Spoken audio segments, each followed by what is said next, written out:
Hello, Kovar. Howdy, howdy. Is my levels good? Am I too loud, too quiet?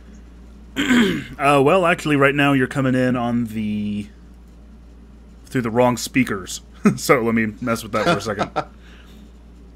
How did that happen? I didn't even change anything. Speakers, line 1, output 2. Yeah, I don't know why that's happening. I didn't change anything at all. Let's see.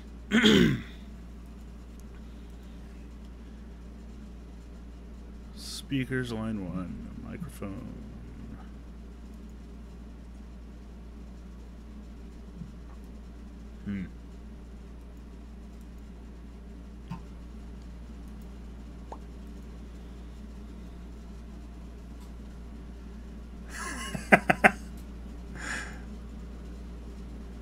Okay, could you guys hear Kovar when he was talking to him a second ago? You guys in the chat room, I guess Kovar talk to them. I could hear myself in the Twitch stream on a 20-second delay. Maybe I shouldn't have it open while I'm Skyping. Yeah, probably not. The problem is I wanted it to be, like, it needs to come in through my headphones. And then go out to the stream. Okay, it's good that you guys can hear him anyway.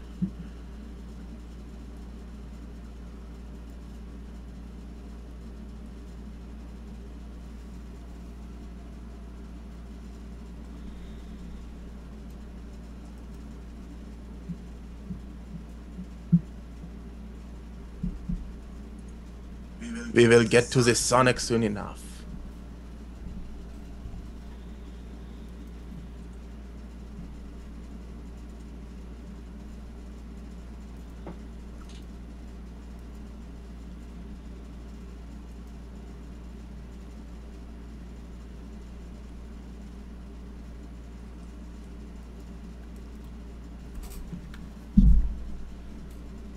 Actually, I think you're coming out through my TV speakers.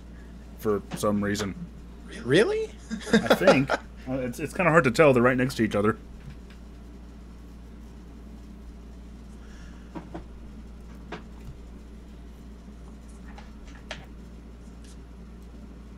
Okay, yeah, just like make some noise.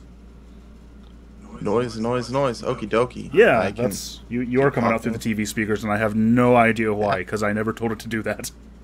That's weird. Yeah, now I've got the TV muted, and I can't hear you at all. That's weird.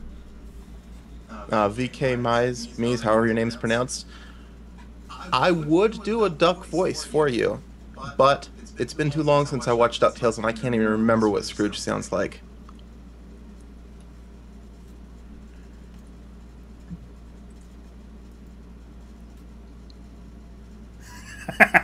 Make some noise, quack quack. Quack quack. After the end of World War Duck, the world was split into duck. Duck and duck.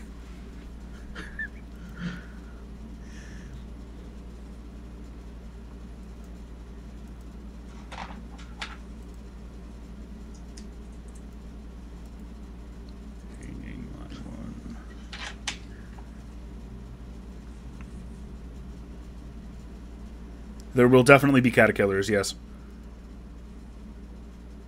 Oh, you're not late. No, Sonic MLG, you're just in time. Yeah. All you've missed so far is us trying to figure out the audio, I guess.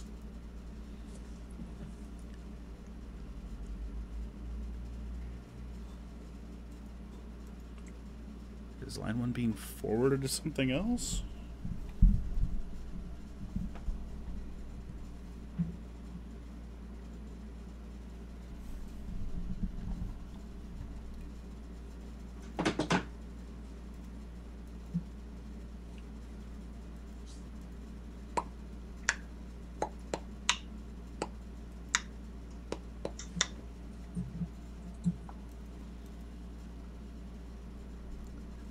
Well, no, BM2Face. It's weird because, like, just a couple of minutes ago we tested this and it worked exactly the way it needed to.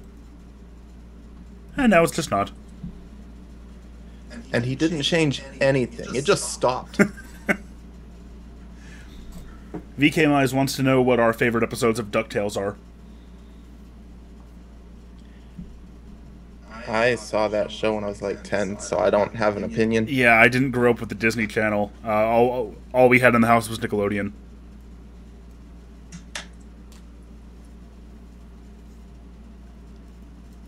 I like the Moon theme, though. Moon theme's good.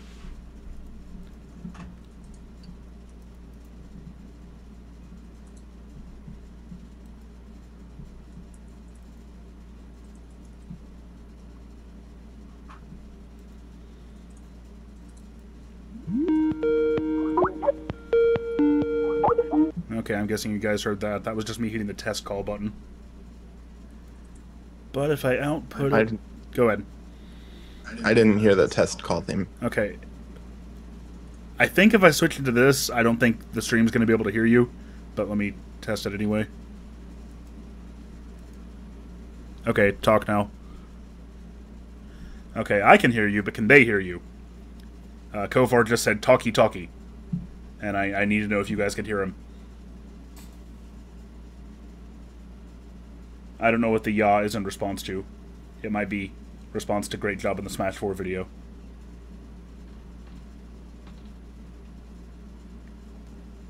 No. Okay, I'm going to assume that's the one about you.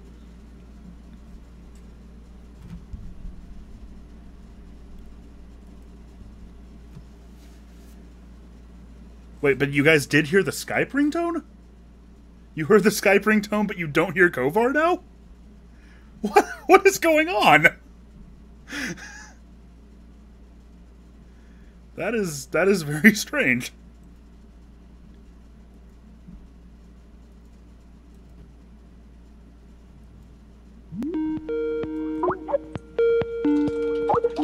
Okay, they should be able to hear you again now. I would like to see Freedom Planet remade on the Sonic 4 engine.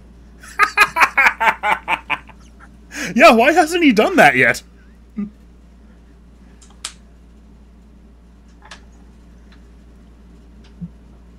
Okay, so when I hit... okay, so I've got this speaker thing here. When I set it to line 1, which is what was working fine before, you come out through my TV speakers, but the test call button that's right next to it comes out through my headphones. When I set it to my headphones, you and the test call comes out through my headphones, but they can no longer hear you, but they can now hear the test call. I have no idea. That's all kinds of backwards. Yes. Okay, I'm gonna think for a second.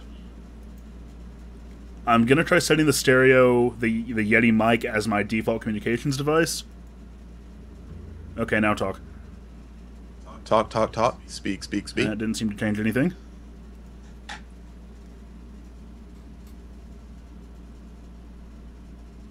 Alright, give me a sec.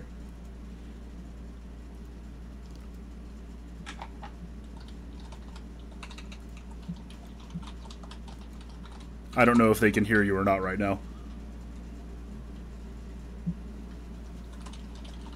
But they probably I'm not can. really talking that They probably much. can.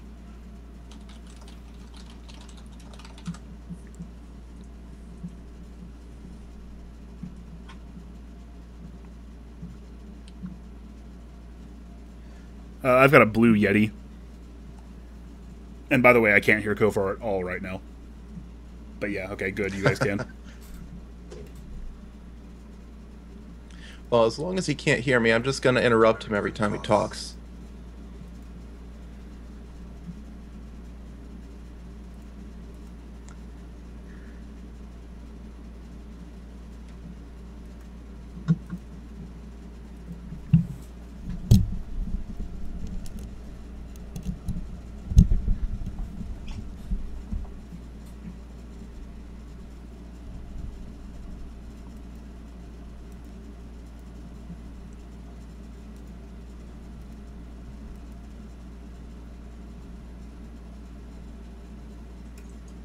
Well, no, I can hear him. It's just I'm hearing him through the wrong device.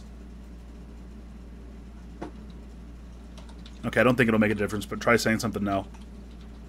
Test, test, test. I am speaking. Okay, I might just leave it like this. I mean, it's not it's not exactly what I wanted, but I guess it works. I'm already about an hour after I said approximately when I'd start, so maybe I should just start. At least you are coming out via a different via a different speaker than the one that the game's going to be coming out of. Yeah, that's still really weird, though. Yeah, I don't know. Like I said, I didn't touch anything that would have changed that. All I could think to try might be to restart Skype. Maybe that had something to do with it? Maybe. Oh, yeah, if you changed your device settings after running it, yeah, that could. Okay, I'm going to try that real quick. I'll call you back in a sec. Alrighty.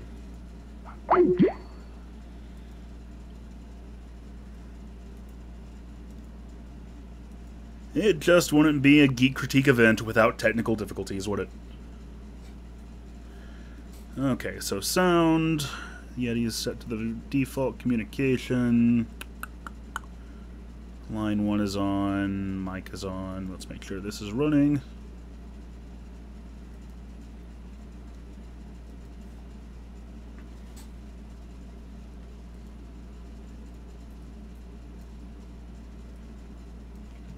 Okay.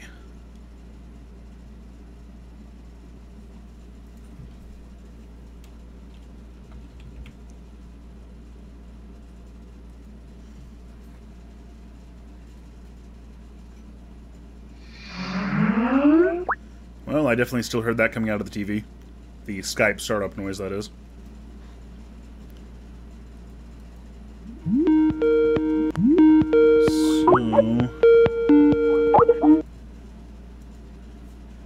I just don't understand why it's outputting there.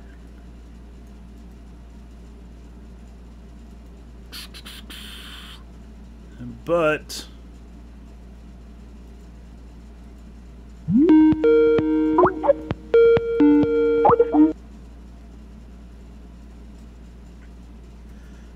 Yoshi's Woolly World looks absolutely adorable, and I love the amiibo for it, and I am really looking forward to it, actually. Which says a lot, because I didn't enjoy Kirby's Epic Yarn very much.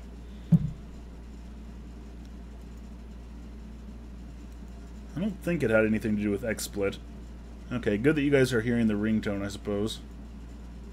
Line 1. Yeah, I don't know what's causing it. But, like I said, it's not ideal, but it's okay. Okay, I guess I'll look at your link.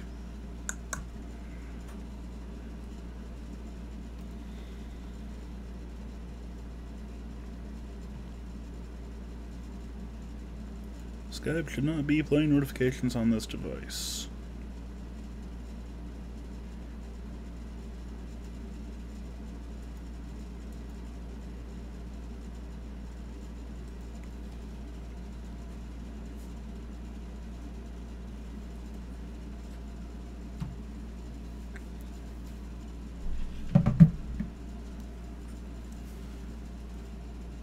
Hello, Ben. We're doing technical difficulties. Everyone's favorite.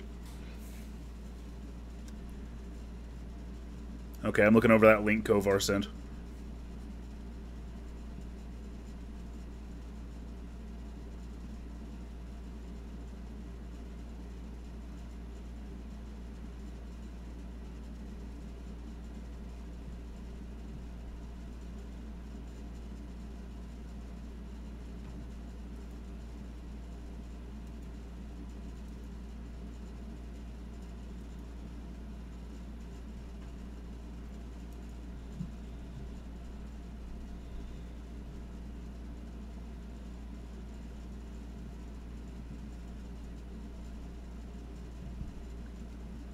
Options, audio settings, ringing. Okay, let me try that.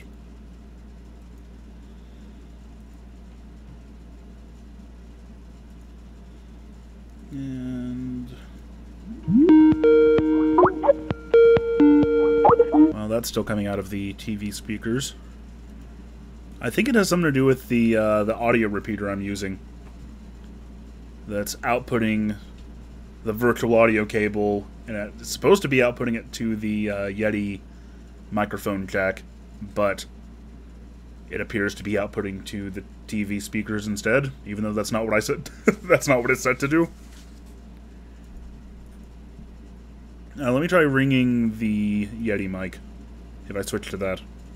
And it's the same thing.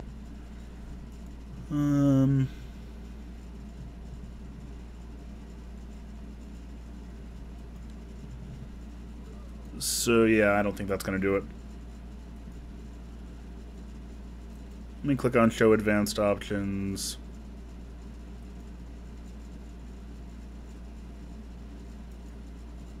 I guess I could try removing the ones I'm not using.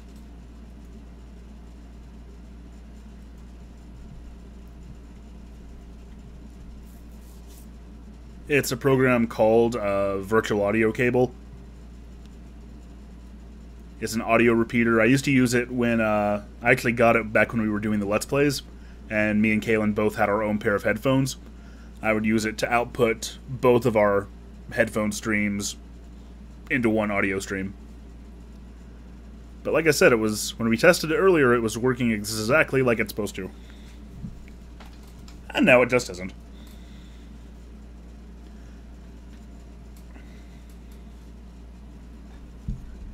But it really doesn't matter that much. Yes, rest in peace, Kaylin.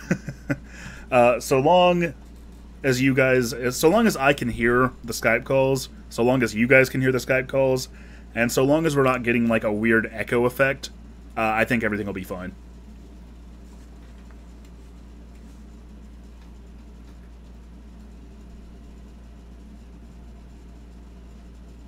Itcatter killed him.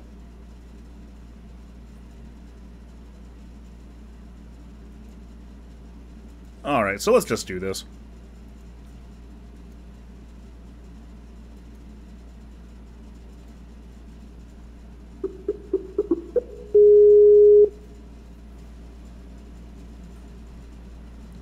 Hello again. Alrighty.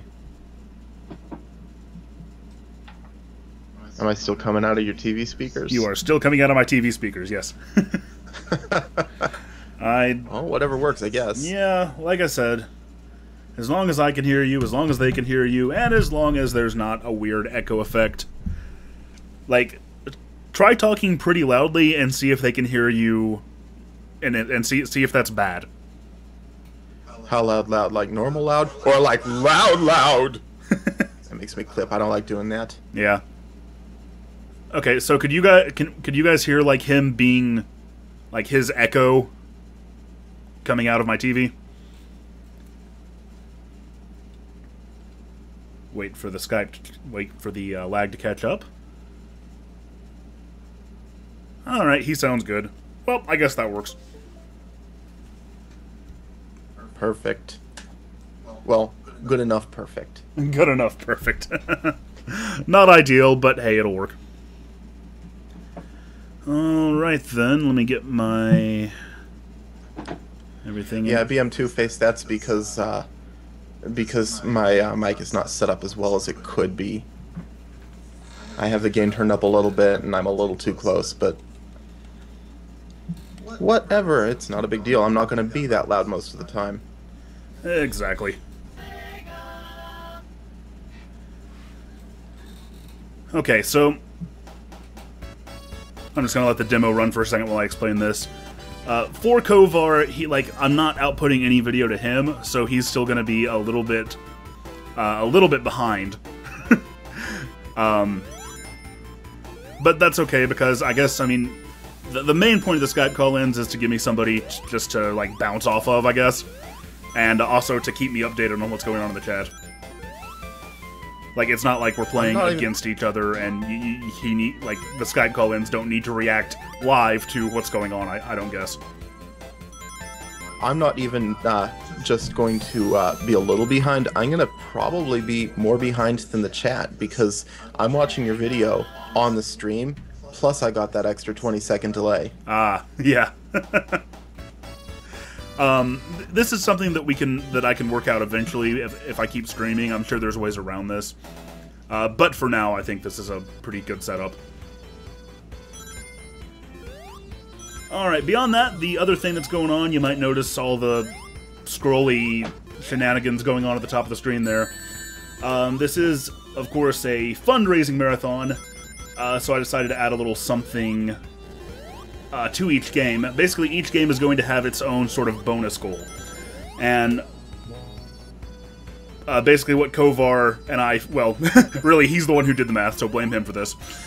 We figured out that if we do, as long as I get about $70 for each game, then I will hit like all of my goals. And by the way, VK Mize, the TGC for DuckTales is a stretch goal beyond the stretch goals. I've already got that locked in as well.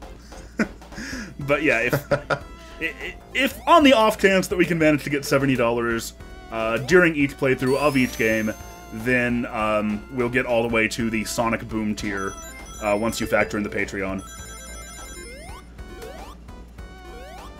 And I'll be doing like bonus stuff on a per game basis should we get there, and these will roll over too. But like say during Sonic 1 we get $50, and then so long as during Sonic 2 we get 20 more, I will do the bonus goal for Sonic 2, if that makes sense.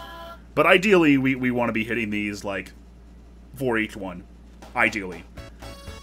And as you can see, as long as we hit a bonus goal, the Sonic 1 bonus goal is going to be playing an ordinary Sonic ROM hack, which is the incredibly creepy, well, maybe some people think it's incredibly creepy. It's Sonic.exe in hack form, basically, but it's really cool.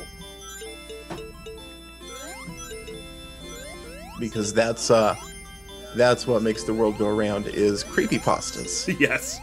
No, I was actually really impressed with it, because he took what's such a, like your typical creepypasta concept and actually made a pretty fun game mechanic out of it. Alright, with all that being said, everything looks good. Here we go with Sonic 1. Now, DuckTales is so good that it needs the most money. Yeah, exactly. No, as I was telling VK Mize the other day, I'll definitely do a DuckTales video one of these days regardless. Hey, Shay's here. Hello, Shay! You always gotta remember to slow down through this part, so you don't die. Are you gonna need me to be reading the chat while you play? Yeah, that'd be good. You don't have to, like... You don't have to, like, be a robot about it, like, BM Two-Face, how to make Sonic EXE and not scary, listen to Yuri of Wynn's reading of it. It's, you know, like, don't feel like you need to do that, but... No, I'll put acting into it. There you go, that's a good idea. In the words of classic Sonic games. The games that made me into the gamer I am today. And I still can't beat Sonic 2. Hey, Sonic 2's hard, I don't blame you. It's like 90% not very hard, and then Death Egg just ramps it up like crazy. Yeah, I remember the first time I got to Death Egg, I went through, like... I probably had about 5 lives at the time, and then I had at least, like, 2 or 3 continues, and I burned through them all and had to start over. Well, I mean, that's what's going to happen when the entire game teaches you that you only need 1 ring and you can just recollect it over and over again. And then the last boss, the last stage, no rings at all.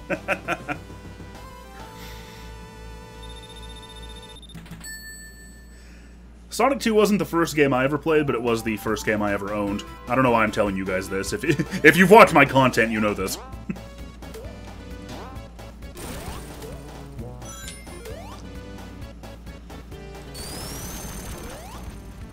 That final boss always pisses me off, and Metropolis Zone.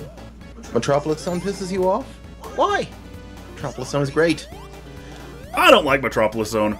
Do you like Metropolis Zone? I like the music in Metropolis Zone. Okay, yeah, I can agree with that.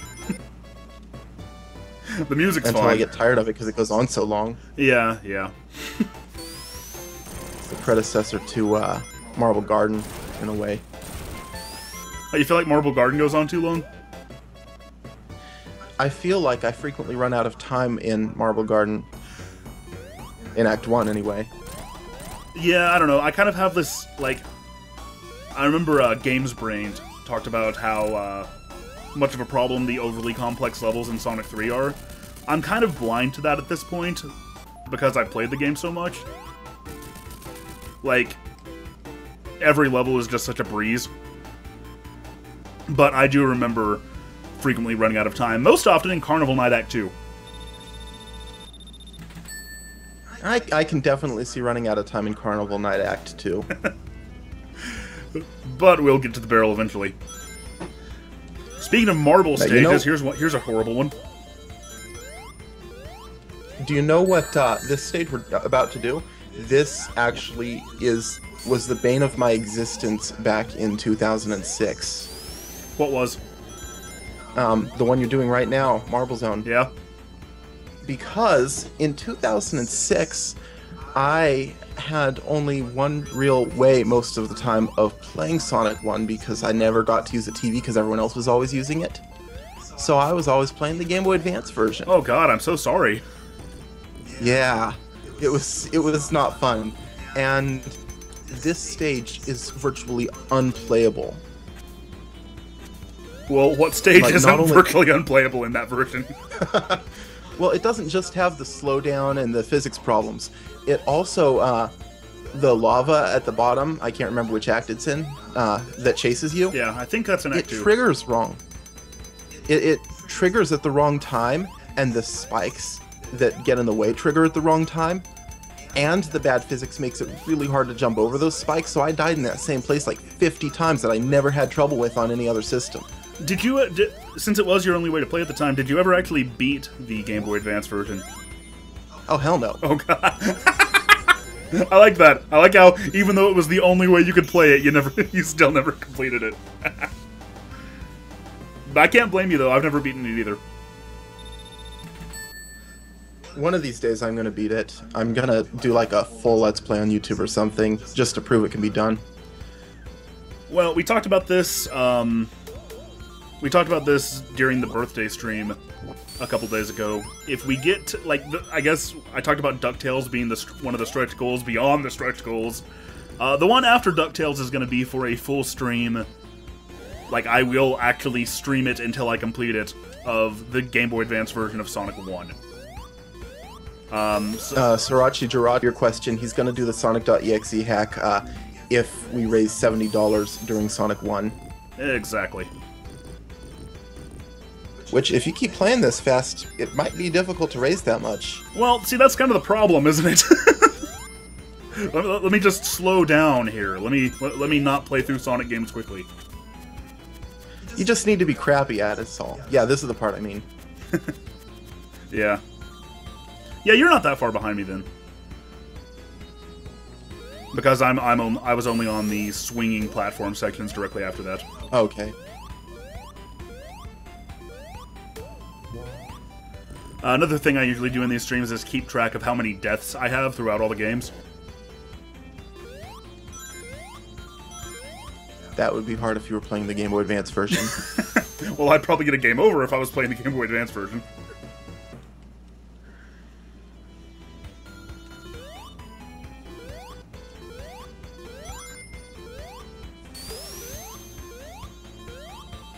I never knew about that shortcut.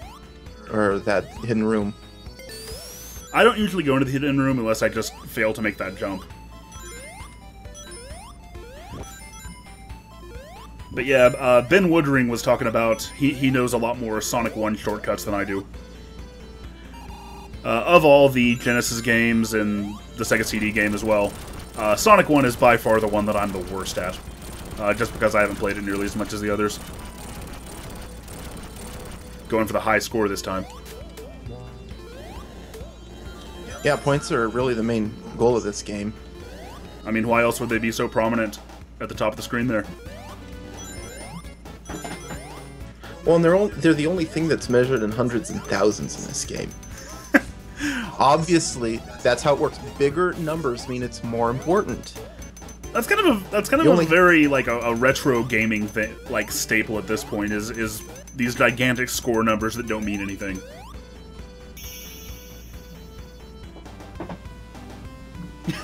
Can everyone shut up about DuckTales? This is a Sonic stream, damn it! Damn it. Oh, damn it! Yeah, you're right. Oh, there's nothing wrong with DuckTales. As long as it has VK Mize... everything a good name needs. Go ahead. Yeah, it's got everything a good name needs. A pogo cane, Right. and that's it. That's really all you need for a great game. That's why the 2 best games of all time are DuckTales, Donkey Kong Country Tropical Freeze, and Commander Keen as well, actually. And DuckTales Remastered. Yes. Gotta count it. It's not the same game at all. No, I'm afraid as long as VK Mize is here, one of the prevailing topics of conversation is going to be DuckTales. For you guys who don't know, I think the first time I remember noticing VK Mize was during last year's Sonic Marathon. And ever since then, he's posted on every single video I do, making a comment about DuckTales and how whatever game I'm talking about is in fact far inferior to DuckTales, and I should just talk about that instead. He's not malicious about it; it's just kind of his thing. Whenever you do eventually make a DuckTales video, I feel like the comments are going to be like a hurricane. Ha ha ha ha. Bad jokes. But yeah, like I said earlier, I don't know if I've ever even seen an episode of DuckTales, to be honest. Never once? I mean, I've seen the themes, I've listened to the theme song, I know the premise and all, but just, like I said, all we had was Nickelodeon. I didn't have Disney Channel either, but I had friends with it, so I saw it every now and again. I don't know. All my friends when I was a kid always came over to my house instead of the other way around. That's because you had the Sonic games. It is because I had the Sonic games, really. Also, I was one of the only ones without like an annoying younger or older sibling.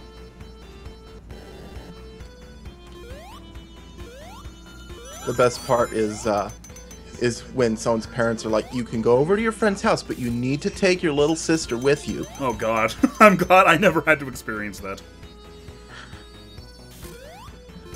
No, I always wished I had a sibling until I got to kindergarten, I remember. Because that's when everybody told me, like, no, you are so lucky that you don't have a sibling. I'm like, oh, okay.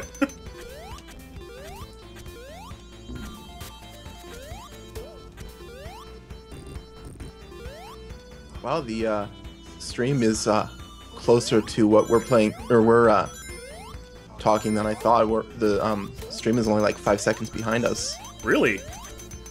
Yeah. Okay, well, right now in I thought it was supposed to be like 20. Right now in real time, I'm busting a 10-ring monitor.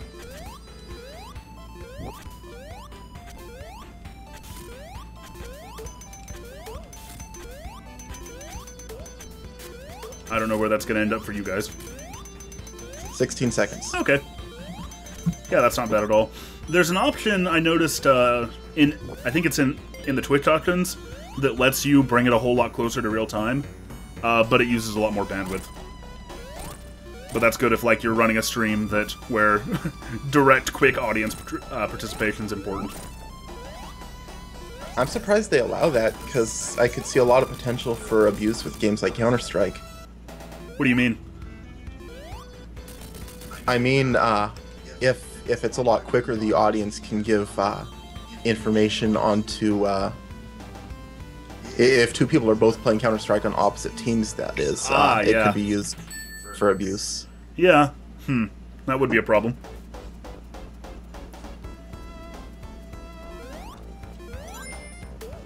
By the way, I didn't mention it earlier, but this is in fact the Japanese release of Sonic 1 that we're playing here.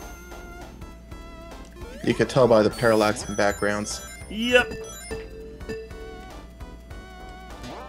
I was always confused when the 3D version came out for the 3DS, why they even give you an option to play the American version. Yeah, why? What's the benefit of the American version exactly? In case you don't want the nice backgrounds, which is honestly the whole point to even play it in 3D. Yeah, the Sega 3D classics are absolutely fantastic, though. If you guys haven't checked those out, definitely give them a try. They were developed by AM2, I believe, wasn't it? They were developed by M2. M2, yeah. Is M2 and AM2 the same thing? No. Huh. Shows you how much I know. M2 is a development studio and AM2 is an internal studio within Sega. M2 is not part of not part of Sega at all. Well, then you also had, I think it was called the M2, the mythical 3DO add-on that was never released. I wouldn't know about that. I've gone out of my way to not think about the 3DO. That's most people. It's funny, when I was cleaning out the garage a couple of months ago, and I found all kinds of old video game magazines, and I was like, I really should just get rid of these, but they might make a good episode of the Geek Critique eventually. Like, just have an episode where we thumb through these old gaming magazines. VK Mize asks, why on earth is there no DuckTales 3D yet? That would actually be a very good rendition for DuckTales on the 3DS. Very good on the 3DS if it's like a remake of the NES one. If it's like a brand new 3D game, like, I don't know, like Rayman 2, that probably wouldn't be very good. Yeah, Rayman 2... I can't imagine trying... I think that was a launch game for the 3DS. Not a great Rayman one. 2 has been a launch game repeatedly for the DS and the 3DS. I never thought of that, but yeah. Wait, how in the world did Rayman 2 work on the DS? The graphics were crap. Okay, fair enough. I don't know. I guess if it ran on the PlayStation, it could probably work on the original DS. I mean, I never thought it was a great game anyway. Certainly not as good as Rayman 1, and way not as good as the more recent Rayman Legends. The only time I ever played it was on the Dreamcast demo disc. Like the official Sega Dreamcast magazine that gave you demo discs every month. Mm-hmm. And I remember playing it there. It was kind of weird. It didn't have any music whatsoever. Yeah, honestly though, you're not missing out. I feel like, I mean, yeah, it's better on the Dreamcast than it is on the DS or 3DS, but it feels cool. like most of the character platformers of that era.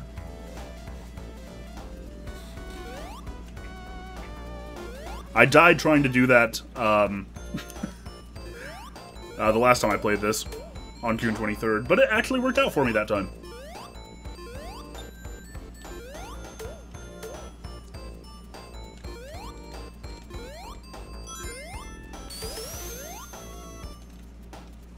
Rayman 2 could have used more ducks. Well, what game couldn't have used more ducks?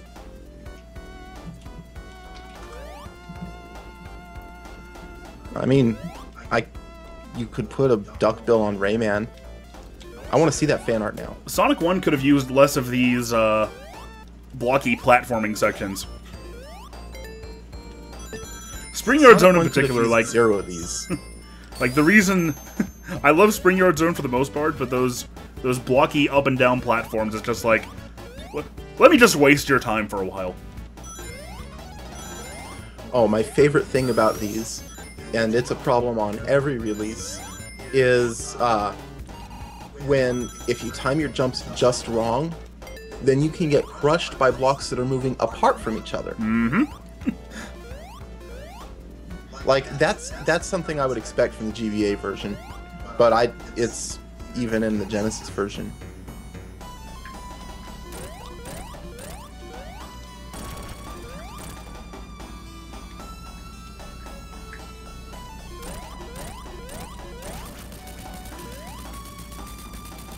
Ninja Games Leon asks, what port of Sonic are you playing? This is the original Japanese version, running on an emulator on Genesis Plus through RetroArch specifically. When I did the birthday stream the other day, I ran it on the 360 version, and that didn't work too well. The sound was off. By the way, let me check. The sound was awful. We're about halfway through, so I'm going to check where we're at as far as the Patreon and the PayPal and that stuff. Although it appears that my tablet's disconnected from the internet, so maybe I won't do that. Well, Patreon's still at 166.50. Yeah, we got a lot of new Twitch followers. Nothing as far as donations go, but whatever, that's okay. the main point of this, I suppose, is to play through all the Sonic games. Getting a 3DS capture device would just be a nice bonus. Sonic MLG1234 asks, what is your favorite Sonic game? My favorite Sonic game, and my favorite video game in general, is Sonic 3 and Knuckles. I usually just say Sonic 3, but I'm always talking about Sonic 3 and Knuckles. Second favorite Sonic game, as me and you talked about last night, would be Generations. It's a dying shame that you can still buy Sonic 3 and Sonic and Knuckles separate from each other. Like, they shouldn't sell it like that anymore, period. Yeah, it is pretty weird.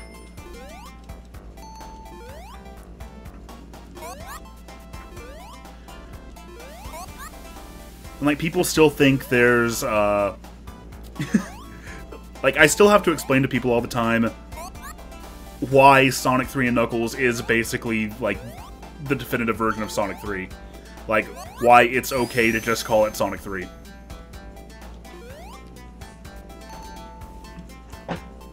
Like, speaking of Sonic 3, a friend of mine just tried Freedom Planet for the first time recently.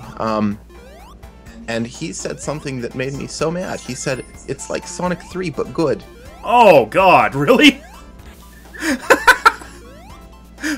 What does that even mean? I don't know. He likes Sonic 2 and not 3. That's like saying it's like food, but it tastes good. Widespread Gamers asks, what's your favorite Mario game? Oh, God. I don't know. I don't know if I've ever really thought about that question.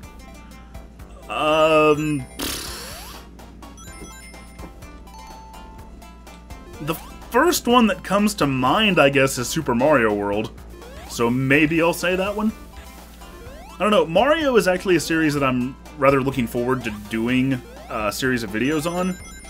Because while I've played the hell out of it, pretty much every single one of them, but I've never really thought about them on like a deeper level like I have with Sonic. So I think I'm gonna enjoy doing that. I've been thinking about the Mario series on a deeper level a lot just these past week and a half or so, ever since E3. Mm-hmm. And it's entirely because of all the Super Mario Maker stuff. Oh yes, that looks... I'm really surprised by just how awesome that looks. I had completely decided I didn't care about it already before E3, and then they completely changed my mind. By the way, what is your favorite Mario game? I suppose you can answer these questions too. Right now it's either Super Mario World or Super Mario Galaxy 2. But if Mario Maker does a few things that I want it to, it's going to take Super Mario World's place easily. Well, yeah, because it literally could take Super Mario World's place. Well, really, that's what I'm not sure about, is whether it can or not. Because there's a lot of weird gimmicks in Super Mario World that you don't even really think about. Like, in number 2, Morton's Castle, there's... the whole stage is made up of these platforms that move left and right inside of this tower thing. And they like come out of the wall, and they all move in time with each other. I have seen no evidence that Super Mario Maker can replicate that. Yeah, I think it was you who, like you were saying, like, it's gonna be awesome so long as we can recreate these specific levels. Yeah, that was me. Yeah. The other one that I'm really wanting to see, especially, is Butter Bridge 1, because that one has, it's an auto-scrolling level, but with a custom path. It's not just straight left to right. Yeah, I think Mario 3 also had some like that. Okay, we missed some questions here. Ninja Games Leon asks, what do you think about Zelda, and what is your favorite? Zelda is something that I'm avoiding talking about publicly for now. It's something I'm gonna have to think about. I know I keep needling the series a little bit. Like I did, like the earliest time was in the Nintendo 64 retrospective, when I built it up like one of the best games of all time was on the horizon. Banjo-Kazooie! But yeah, eventually I'm gonna talk about Zelda. And it's not going to be like bad stuff necessarily. I think I just have a bit of a unique outlook on the series. What do you think about Zelda? My two favorite games in the series are Majora's Mask and A Link Between Worlds. Well, that's kind of the weird. No, that says a lot. For a very long time, Majora's Mask was the only Zelda game I had ever beaten. Believe it or not, I've never beaten it. I say it's one of my favorites, and I've not even beat it. Well, I say Wind Waker is one of my favorites, and I've never beaten it. Oh, I beat that one twice. I even beat the Tingle fetch quest twice. Yeah, you know, my biggest problem with the Wii U remake they had was that it didn't have the Tingle Tuner. The Tingle Tuner was like one of my favorite parts of the Wind Waker. Yeah, that was fun. Okay, Sonic MLG1234 asks, do you like Five Nights at Freddy's? I have never played Five Nights at Freddy's. I know it's a big sensation. I see, like, prominent YouTubers making videos about it and getting millions of hits. I know it's a big deal. I know it's sort of some sort of a survival horror game, but I really don't know much about it. In my opinion, I don't think it's that great, but apparently everyone else loves it, so I might just be the wrong person to answer about survival horror games of any sort, though, because the only game that ever actually frightened me was Metroid Fusion for the Game Boy Advance. Like, I thought that was a lot scarier than any Silent Hill or Resident Evil or Five Nights or anything. Did you say Zero Mission? No, or Fusion. Fusion, yeah, that makes sense. Because of that other Samus that's wandering around. I think that's way the hell scarier than all the jump scares in Resident Evil or anything. The only horror type game that I ever got into was Eternal Darkness on the GameCube. It's pretty clunky, but I really enjoyed it. I couldn't get past how clunky it was. I wish I could, though, because there's a lot of good stuff in there. For those who don't know, Eternal Darkness is you might have heard of it, it's the one with the sanity meter.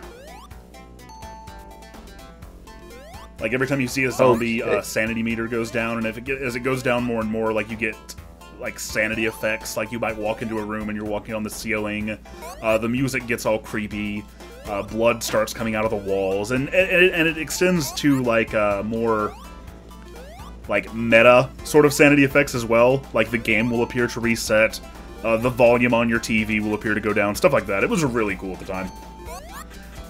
Classic Sonic 412 wants to know what you think of Knuckles Chaotix and Dynamite Headdy.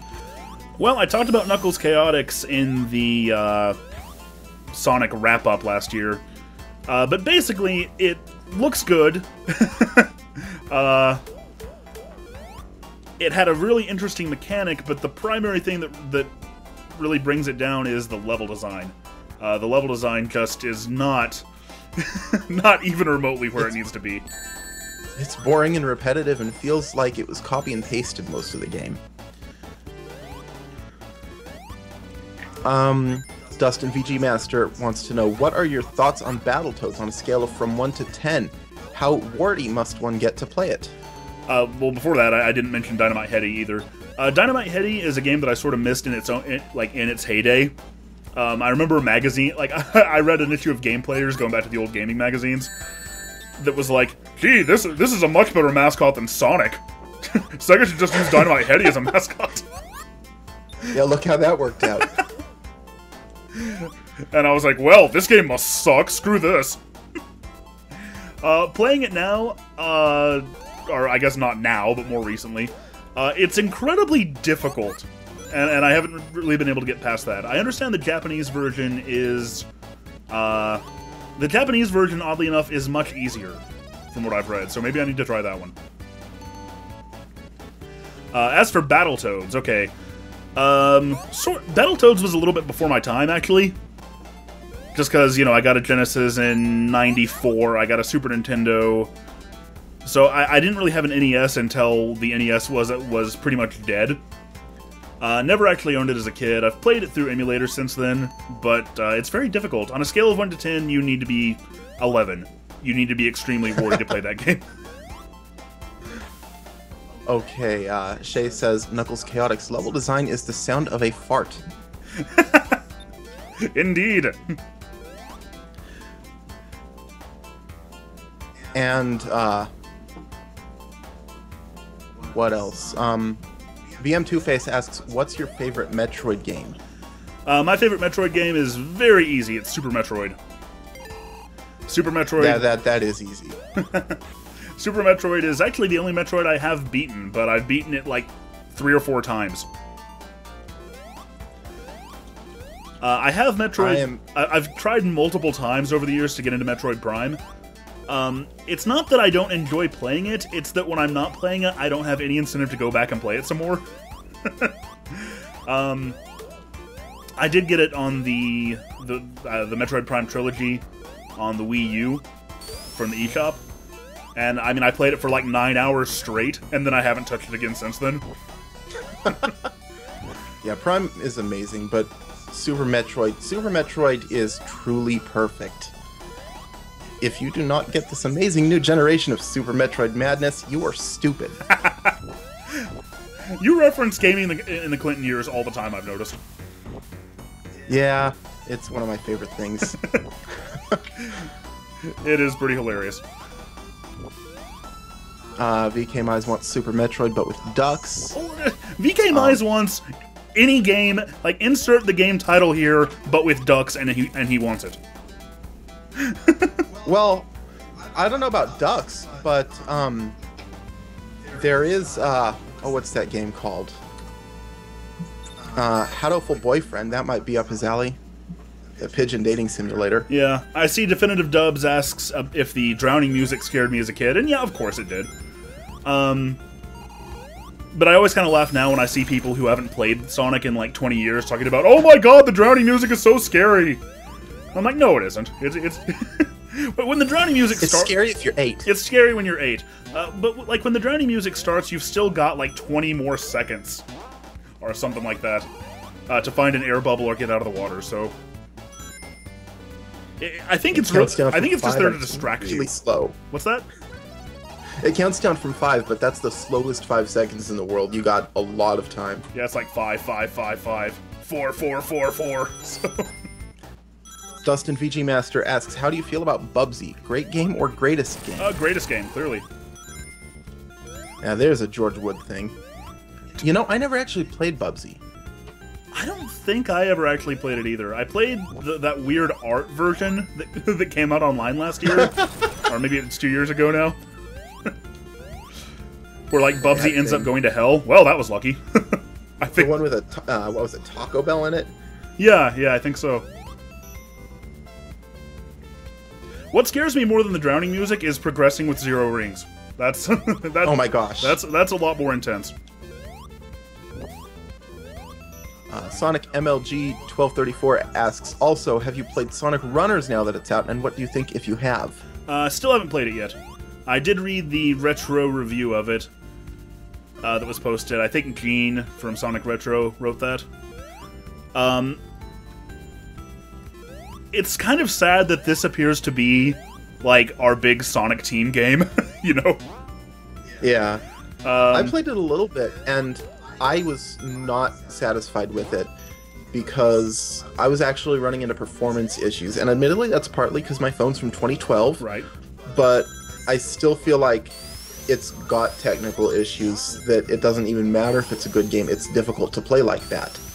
Yeah, I have a Nexus 7 2013, which, you know, even though it's that old, it's still one of the best, one of the better Android devices. And I was going to try it.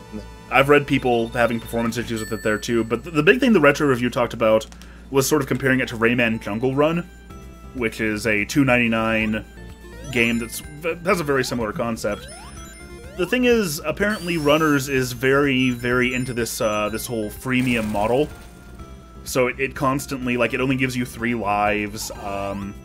It makes you watch a lot of video ads, and I really wish, like, it's fine having a free version, but I would totally pay like $3 to $5 to get a version of it without all that, without these limitations. Okay, VK Mize asks, opinions on tattoos. Got any? Getting any? And do you want a shitty Sonic tattoo? You know, he has Half-Life and Hitchcock tattoos. You know, that's funny. I'm not a big fan of tattoos personally. But I always did figure that if I was ever going to get one, it would indeed be like the Sonic silhouette from the Sonic and Knuckles logo. Or I guess the Sonic Team logo as well. Okay, we're getting a little behind on questions. Karate Man Joe asks, is Sonic Runners by Sonic Team? Yes, it is. Yes. Surprisingly. Definitive Dubs wants to know, what's your favorite TF2 class? Oh, by the way, I did hear that Classic Sonic is actually unlockable in Sonic Runners. So that makes me that immediately makes me a lot more interested in it. Although you do have Does to... it actually fix the game design, though? Well, no. Whoa. I had a weird little pause there. Anyway, I'm sorry, what was the last question? It was a good one.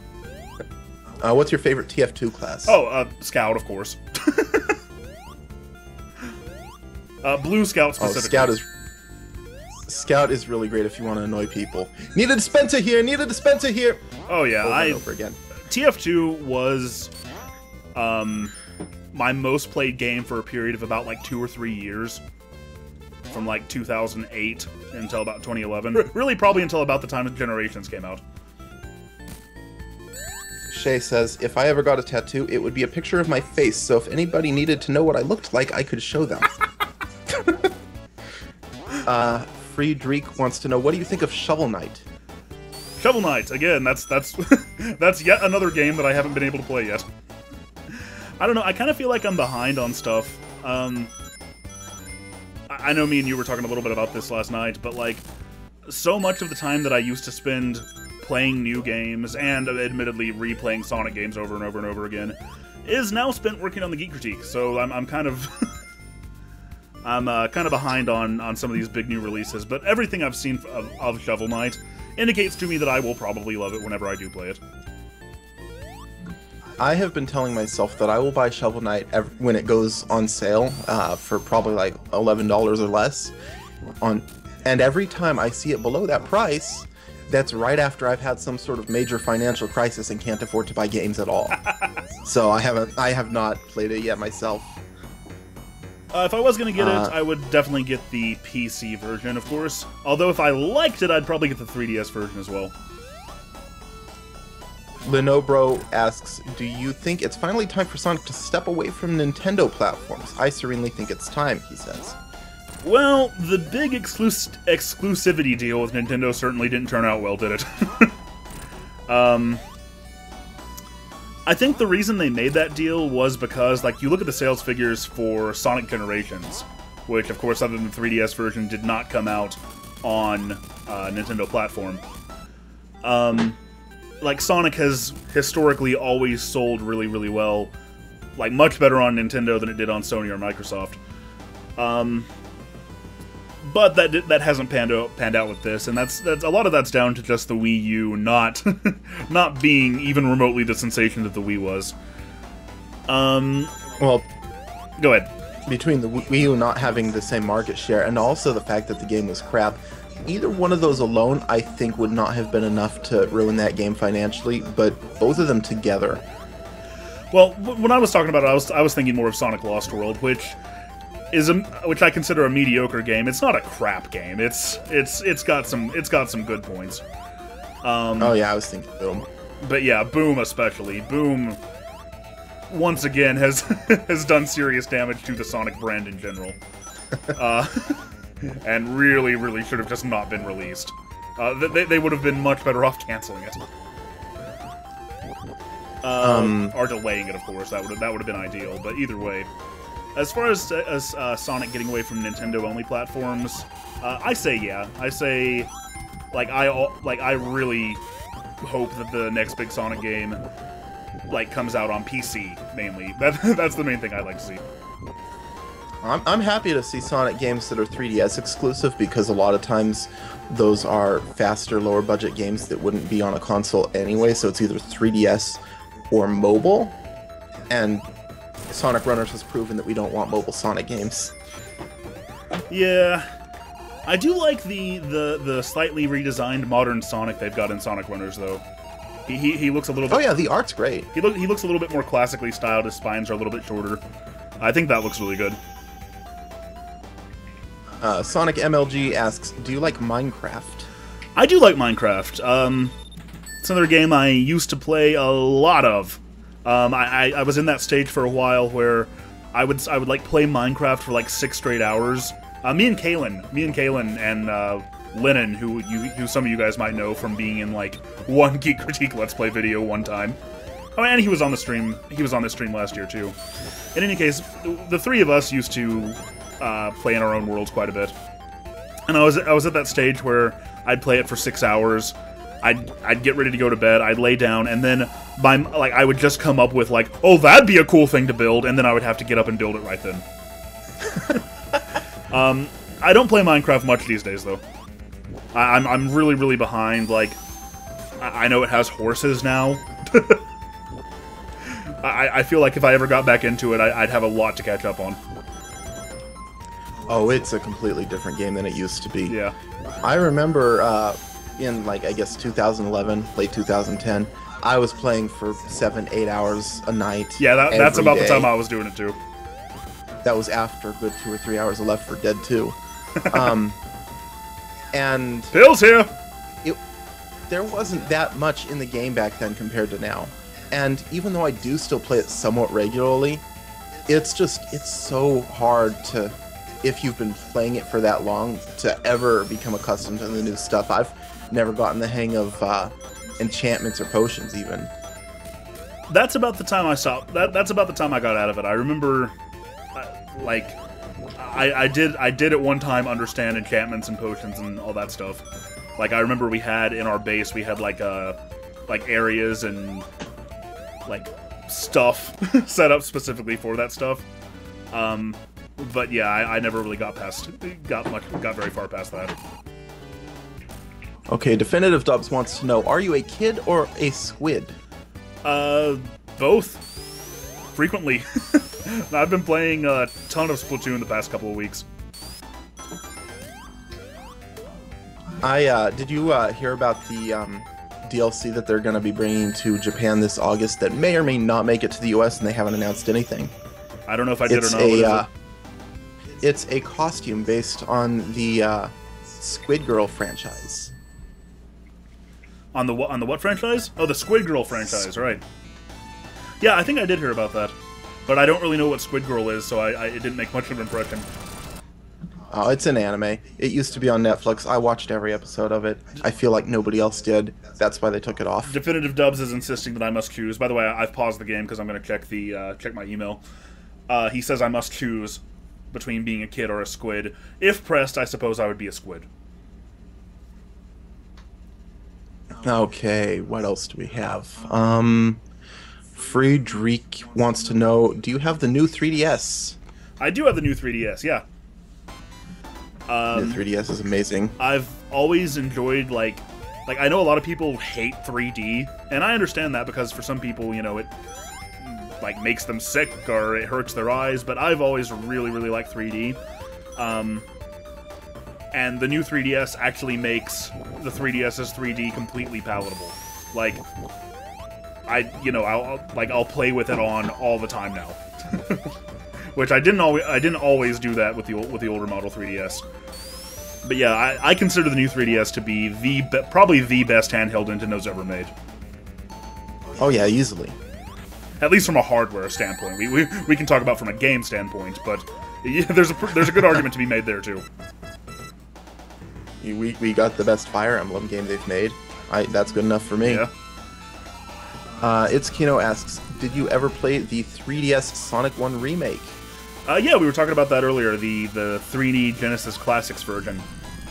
And yeah, I've played that, and it is... it's funny how Sega on the 3DS, they're showing Nintendo how to do remakes right, and how to do Virtual Console stuff right. Because, like even the Game Gear Virtual Console games have so many more options, and so many more... Like, you can choose to have a Game Gear border, you can choose to turn the blur on or off. And then you take that next to, like, Donkey Kong 94. Nintendo's Donkey Kong 94, which was the premier game for the Super Game Boy, and there's no way to turn on the Super Game Boy functions even. So I feel like Sega is doing what Nintendo don't on the 3DS. Yeah, no, definitely. They're doing it on the Wii U also. I don't think Sega's actually got any Wii U Virtual Console, but the Game Boy Advance Virtual Console was made by M2, the same guys who did the 3D Classics. Really? I didn't know that. For Genesis. Yeah, and you can tell because it's got more features than the ones Nintendo did. It's got, like, screen filtering and stuff. Yeah, I know it's got the original manuals. Let's see. Widespread Gamers wants to know, have you played Project M 3.6? I've played 3.5, I have not played 3.6, but I've kept up with it, I've seen the videos and stuff. How is it, if you guys have played it? Didn't the 3.6 beta just come out, like, yesterday or something? Yeah, either that or the day before. It's very, very new. If it were a year ago, I would have checked it out right away, but honestly, I'm less interested in Project M since Smash 4 came out, because Smash 4 just fills that hole so perfectly. I feel the exact same way. But, you know, I'm not saying that to be like, well, you guys who like Project M, you're wrong, and you suck, and you should just play Smash 4 instead. It's not like that at all.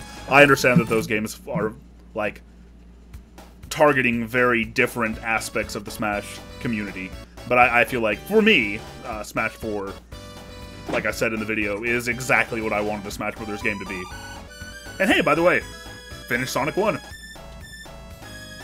Let's see, Itskino says the 3.6 announcer is absolutely embarrassing. You know, I heard that. I saw the video. Did you see that? I didn't see anything about it, but if they want a good announcer, they should have just got me. I can do a spot-on impression of Xander Mobus, who does the Smash 4 announcer. Really? Okay, not to put you on the spot, but let's hear it. Toon Link! That is Mario! Good! That is good! Pikachu!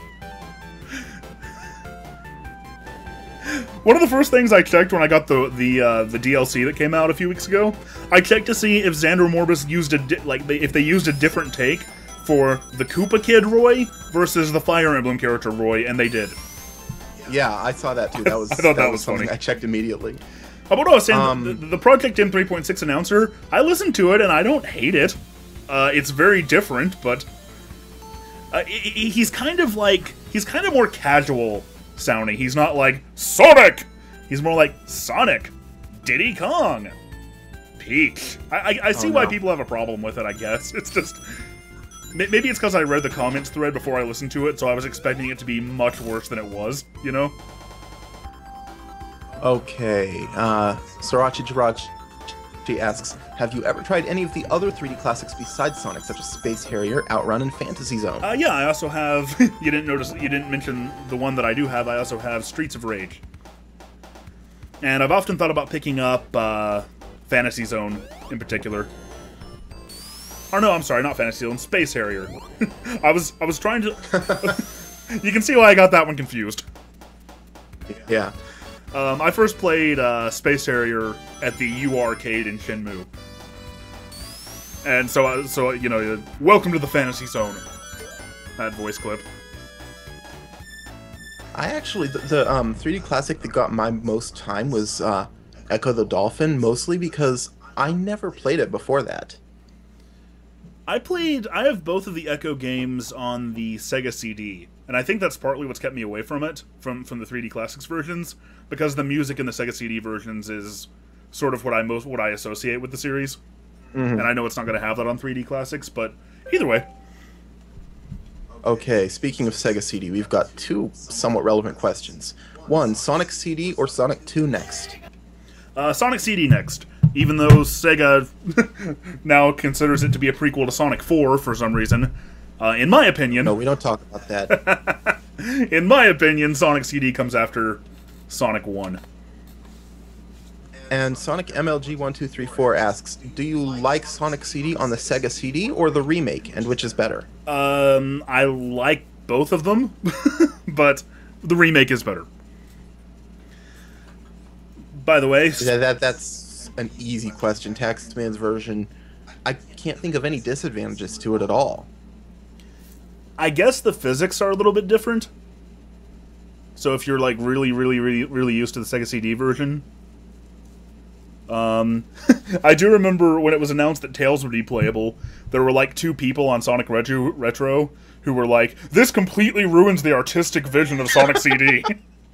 Having Tails playable? What were they thinking? You mean the artistic version where it was in development first, and if it had been made later, it would have had Tails anyway? Yeah, he was in that see you next game screen. Mm-hmm. Alright, I am getting a straw poll set up here. Straw poll? Yes. And it is to determine, I'll post it in the chat. The floor bounces you up. And it's like they decided to stop designing the level right then. Yeah, that was actually an ad-lib. That line was not in the script. I just started thinking about Wacky Workbench and got mad about it. That's what Wacky Workbench does to people. That's the reason I don't play Sonic CD very often. Alright, I just posted a straw poll to determine if I should use the US or the Japanese-European soundtrack. Wow. Japan has a huge lead. Not a huge shock there. It usually does. I feel like, generally speaking, it is the more popular of the two. Let's see. Is Chase... Well, and I mean, go ahead. Personally, I like the US soundtrack better for listening, but I feel like the Japanese one just fits the game so much better. Let's see. About... Okay, Shay just asked me on Skype when I would need him. I guess I could add him to the group call. I don't want to get too many people on here because I don't want us to be, like, all talking over each other, but I think we could add Shay to this. Yeah, 3 to 4 is probably a good maximum. Alright, let's see if we can get him in here. His Skype picture is beautiful, by the way. He might not be around right now, though. I am. Hello. Oh, hello! Howdy. Yeah, you Oh. you had Do Not Disturb up on your Skype thing, so I didn't know if you'd gone somewhere else or something. Oh no, that's for everybody else. Let's tell everybody else to piss off. Right. Alright, the That's what they get results... from everyone else. Results are currently at 16 for Japanese and 5 for US. So I think that's what we'll go with. Sorry, give us a second. I'm kind of setting up my Skype here at the moment. Yeah, no worries. I think I'm getting a little bit of an echo through yours. Yeah, I've not got my headphones in because apparently it decided no headphones. So it's probably a Skype problem. Let's see, I'm sort of catching up with the chat here. Seeing a couple people voting US. I chose US because everybody chooses JP.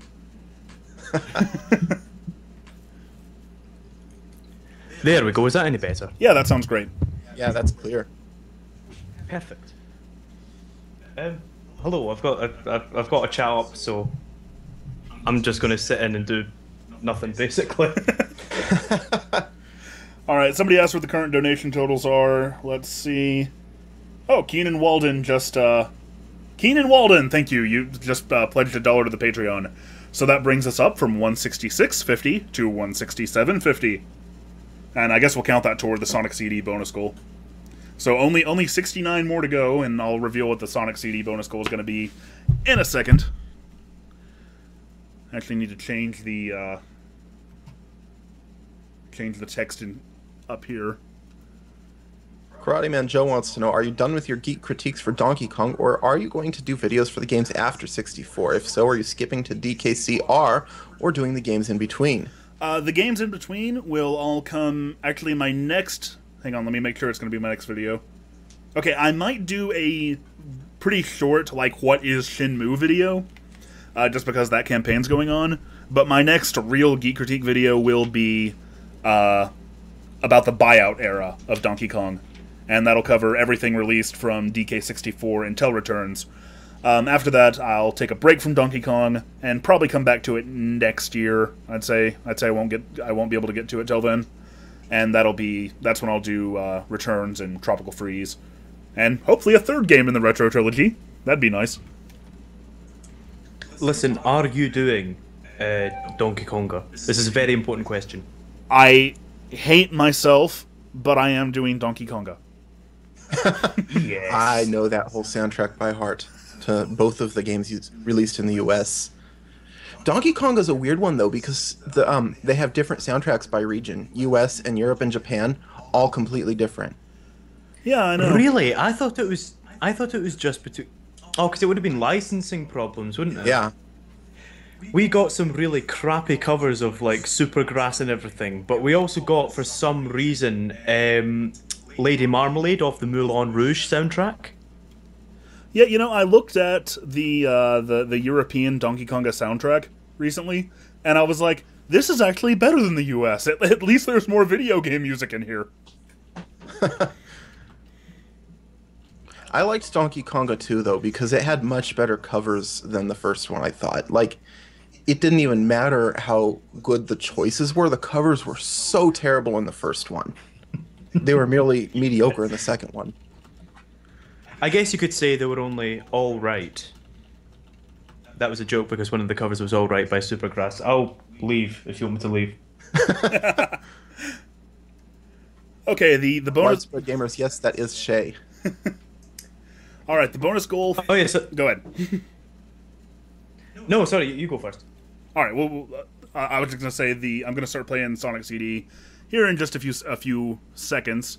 You can see the scroll up at the top there. The bonus goal for it, if we reach $70, and we're already $1 there, during the playthrough of Sonic CD, I will actually reveal which of the two soundtracks is my preferred one, and better yet, I will also play Sonic R, speaking of wonderful music. Right, you have to get him up to $70. This has to happen. It does, because Like, because if it does, Listen, then me and Shay have also decided that we will serenade you with the Sonic R soundtrack. We will sing the levels as we play them. listen, Oh, if gosh. everybody in the chat donates $2, you will get to hear me singing the Sonic R soundtrack with my ridiculous accent. You know what? That's a good point. I don't think I'll join in. I think I'll just let you do it yourself, because that would be that would be very entertaining. Honestly, I'll play Sonic R. Shay will sing it, and I'll sing it too if you want me Listen, don't you throw me under the bus here. Don't don't be backing out on the deal. to. Oh, I'll be happy to sing it. I just don't want to sing it over you. You know what I mean? I want them, and I personally want to be able to hear you singing it. Oh, well, thank you. I'm glad you'd appreciate my really shit singing. Lenovo asks, will you do Donkey Kong Country, the animated series? I worry a little bit. It's sort of the same situation as will I do a video covering like the Sonic animated series. It's a lot easier to get away with using footage from video games on YouTube than it is to use footage from like animated shows and especially movies. Since it's that old, I might not have a problem with it, but I will at least, I guess, talk about the animated series at some point. I'd be happy to do that. Trust your eyes, the mirror never lies. Oh The only man, one I know of that is the coconut cream pie one. they released a direct-to-video movie of the animated series, and it's just 3 episodes very, very loosely tied together with some narration. And I rented that when I was a kid, and I was so mad. Yeah, I remember that. I rented it as well from Primetime Video, back when that was a thing. Oh, I guess one. Sorry Go ahead. Sorry, we've got a question. From Widespread Gamer saying, am I the only person who likes Sonic R? To which the answer I think is no. No, I love Sonic R. Like, me talking about it having wonderful music, I'm only being a little bit sarcastic there, I think.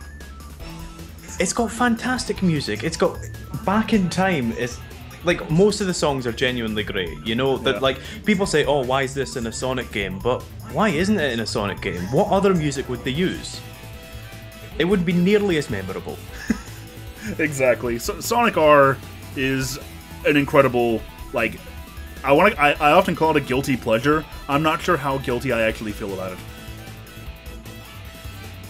Now, once you figure out how the controls actually work, because they're totally non-intuitive, But once you get them mastered, it's fun. Yeah, the problem with it is everybody reviewed it. Everybody who picks it up tries to play it like it's a 3D Sonic game, and you can't move it like that. Yeah, it's got its problems. It's got quite a plethora of problems, but nah, I do really like that game. Point is, we're all really hoping we get to play Sonic R. Yep. Okay.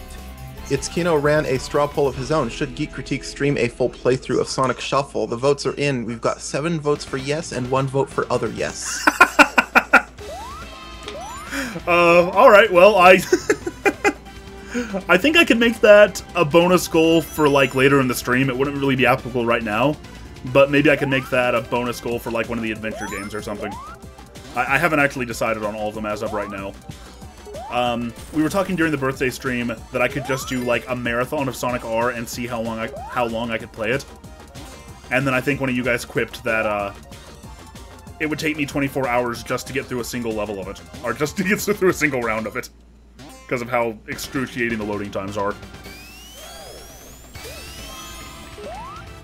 Retro64Z is asking, what about PayPal donation totals? Yeah, I'm counting everything. I'm counting both the PayPal donations and the Patreon donations. So, it's pretty easy to do right now, but I'll keep track of it. I've got like a monitor open next to my computer here. Just open to my email, so I'll be able to total everything up as it comes in. So yeah, it counts. Oh, I was meaning to... Go ahead. Sorry, I was meaning to say, by the way, speaking of donations and stuff, hello, I'm Shay, I do Shay Says, which is a much less popular channel than the Greek Critiques, and also a much worse one. But my incentive is basically, if we manage to reach, I don't know, let's call it $70 while I'm here in the stream, I will reveal what Sonic Spitball Part 3 is about. Yeah, if you don't know, Shay is underselling himself, but... he's done 2 parts so far of just a fantastic video series, like breaking down Sonic's not graphics. He did like you've done gameplay, you've done the mechanics, and you've done like the story and aesthetics as well. That was part 1 and part 2. Yeah. And part 3, we don't know what it's about, but you will reveal that. If we reach $70, if not, I'm keeping it a secret until the grave. Or until the video's out, really. Until the grave. Well, why not both? Release the video at your funeral. That's foolproof. I love it. Friedrich says, Sega should have done a Sonic R2 Kickstarter instead of Shenmue 3. I'm going to disagree there. Oh, that would have worked. It probably would have. And you could probably develop that game on like 100,000, so... Well, you know, I mean, the Shenmue fans have only been waiting 14 years. We've been waiting since 1997 for a sequel to Sonic R. Yeah, that's 18 years. Exactly. We kind of got a sequel in Sonic and Sega All-Stars Racing, but... In fact, no, I was about to say they just don't have the soundtracks, but they do. Yeah, the Sky Sanctuary track in All-Stars Racing Transformed incorporated, what was it, the Egyptian... Regal Ruin, was it called? Yeah, Back in Time from Regal Ruin. Yeah. But you know what All-Stars and All-Stars Transformed don't have? That footstep noise. Oh, I like the Tails farty noise. Oh god, that actually used to properly annoy my mum. Like every time she would walk by the computer, I would get told off for playing Sonic R if I was playing as Tails. Bright Spark says that the Chow Garden would make a good free-to-play phone game. You know, you're right, it absolutely would, and it's... especially considering how many people, like, are always like, why don't they put the Chow back in? The Chow are great, the Chow are the best part. Like, it is a little bit surprising that they haven't done anything with them whatsoever in so long. Everybody keeps saying put them back in the Sonic games, but I agree with... sorry, I'm finding names here. I agree with Bright Spark. It's just you are a bright spark. In fact, your name's accurate. But like, I think that would work as a standalone game. And to be honest, so long as the microtransactions weren't ridiculous, I think that would definitely work as a free-to-play phone game.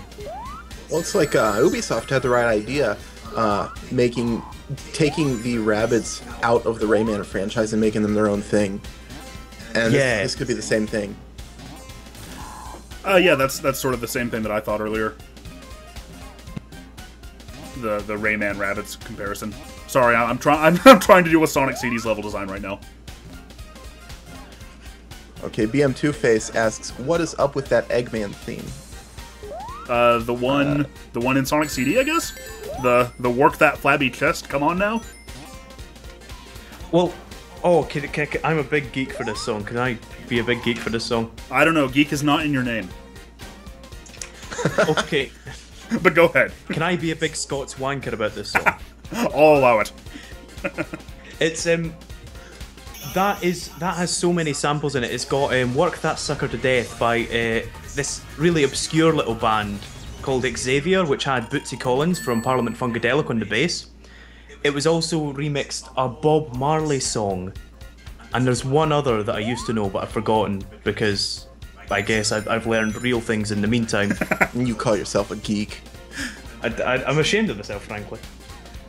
Somebody says that they thought it was Work That Sucker to Death, and yeah, that is. I know that. Somebody in the Sonic fan community, like 10 years ago or something, made like this short little parody clip of it, going, "Work that flabby chest, come on now." So that's what I always think of. Definitive Dubs wants to know what you do you think Sonic should be more Japanese? I'm not sure how to answer the question. Are you talking about? I assume he means magical girls. Probably and robots. Probably that. Well, in the Archie comics one time, Sonic encountered Sally Moon, so that's kind of the same thing. Oh gosh. Penders. Crossed over with Sabrina the Teenage Witch. That was a good time.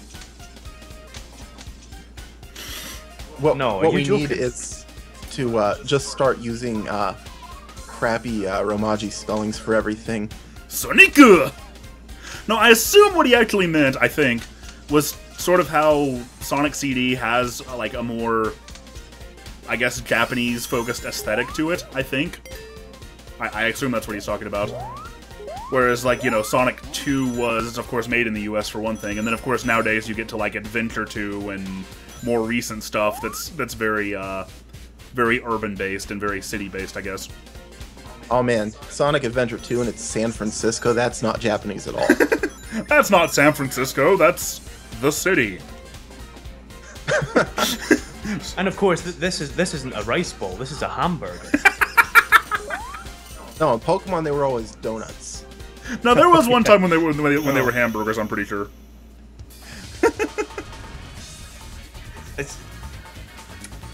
I think, I'm honestly ambivalent as to whether Sonic remains more Japanese or more Western. It's just choose one and stick to it.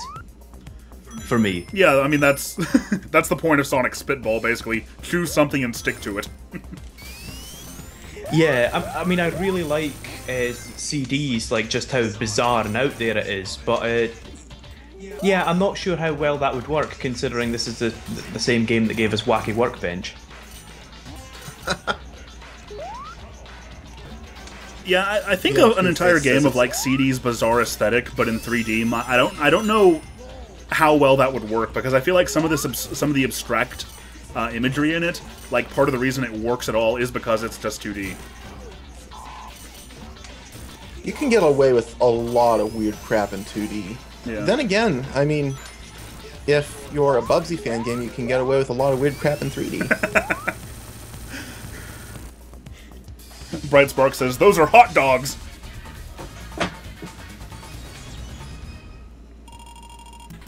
Oh gosh. If they tried to make Sonic's favorite food hot dogs instead of chili dogs, imagine the revolt. There would be a riot. Can I give you some interesting trivia about that, actually? Go ahead, man. Right.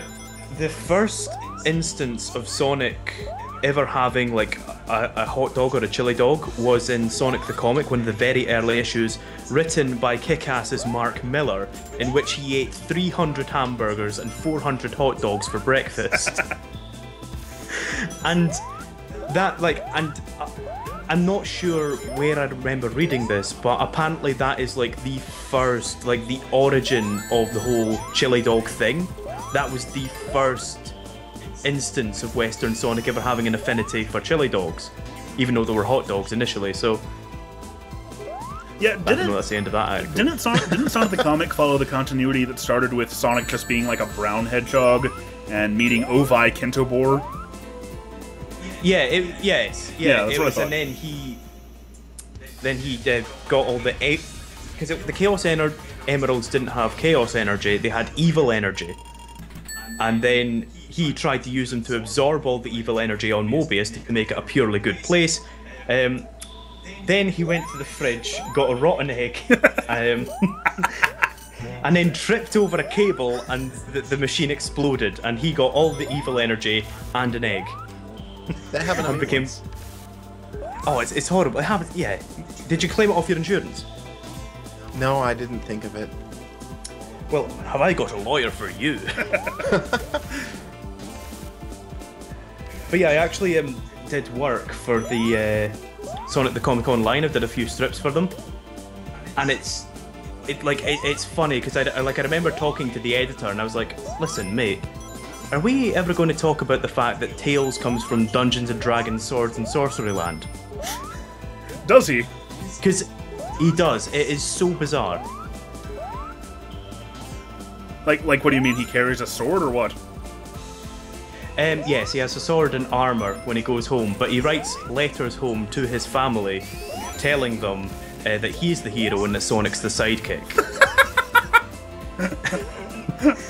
And then there's one story where Knuckles thinks he's being kidnapped when he goes back to the Nameless Zone, which is the Dungeons and Dragons place. And Knuckles follows him and then plays along, pretending to be Sonic, who is Tails' sidekick, just because he hates that Sonic gets so much credit. Well, It is a very weird comic. At least Tails has a personality, kind of. I don't know. I guess. Oh no, he doesn't.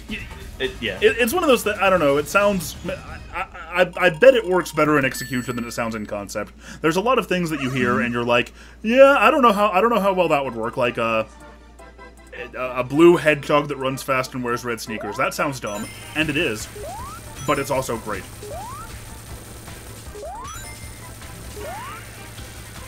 Oh, it's Leanne. Hello. Sorry, there's a friend of mine in the chat.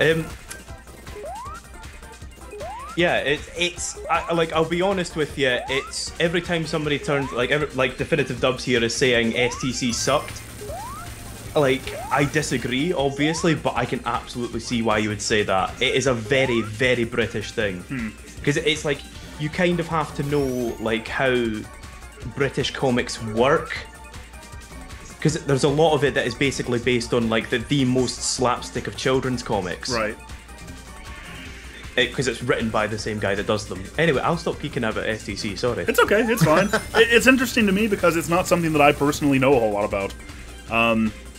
Because of course, you know, I mean, I read the Archie comic just a ton when I was a kid. I think from like from issue 25 to issue 100, I never missed a single issue. And then, of course, the Penders became overwhelming at around that time. But, yeah, like I said, it's interesting to me just because I don't know a whole lot about it. I got sorry. Oh, nothing. I never read the comics at all. I've never read one of them, so I have no knowledge of any of this. Well, I think one of the reasons one of the things I really like about Sonic is just how much there is. Like, I've been a fan of it for like my entire life, and there's still just a ton that I know hardly anything about. I like stuff like that. I like there's so much to sink your teeth into and to be a geek about.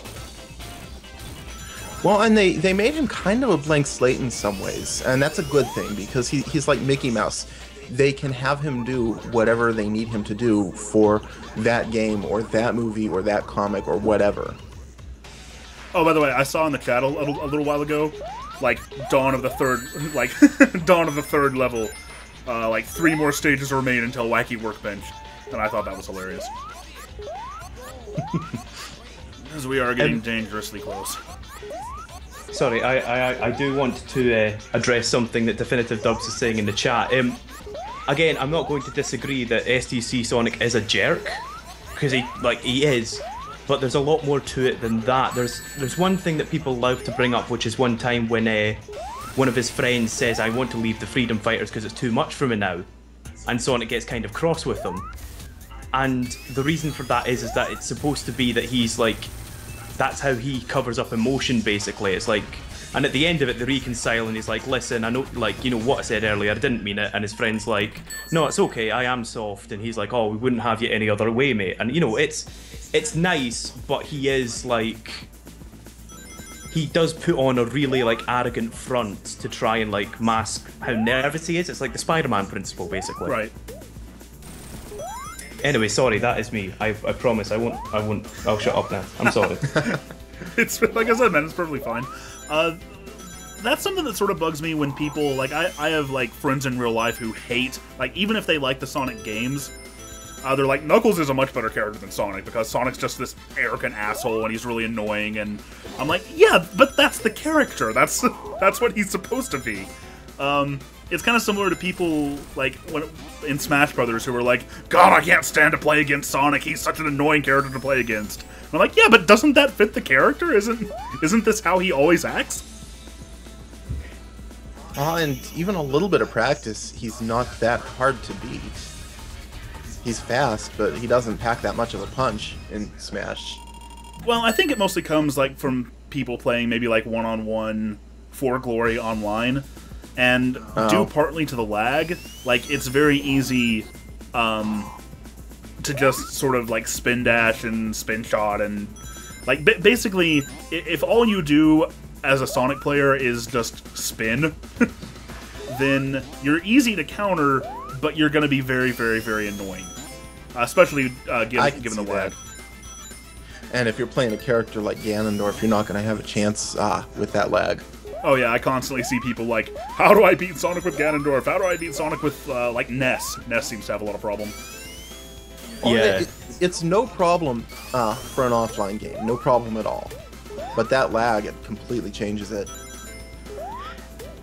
I find that, like, Sonic is very much like a hit-and-run character. Like, I always play him, I always just get a hit in. Like, I do a lot of running back and forward, not hitting anyone for a while, then get a hit in and then run away. Oh yeah, it's very important that you don't become predictable. I actually become predictable and trying not to be predictable. I just run back and forth for ages, and someone punches me, I'm like, oh, okay, that's me. Stop dead in my tracks. Well, and like, for Ganondorf, that's his whole game, is predicting what the other player is going to do. Because if you try to react to what they're already doing as Ganondorf, you are going to lose. He can't play that way. I see somebody in the chat said that Sonic CD had the best bonus stages, and screw the Sonic 2 half-pipe. Yeah, I don't know about screw the Sonic 2 half-pipe. I don't hate it, but I like it a hell of a lot better than the Sonic 1 spinny maze thing. But I do think if I had to pick between all the special stages, I'd probably go with this game's. You know, one thing that's interesting to me about special stages is if you look at the 4 main Genesis games, you've got Sonic 1 has a spinny maze, Sonic CD has the UFO thing, Sonic 2 has a spinny half-pipe, and Sonic 3 has the blue spheres. And then look at later games in the series, and it seems like they mostly just do variants of the spinny half-pipe over and over again. Yeah. Yeah, I like it when there's a little bit of a twist on it, like Rush, but when it's just every single game without thought into it, it's just kind of a bit boring.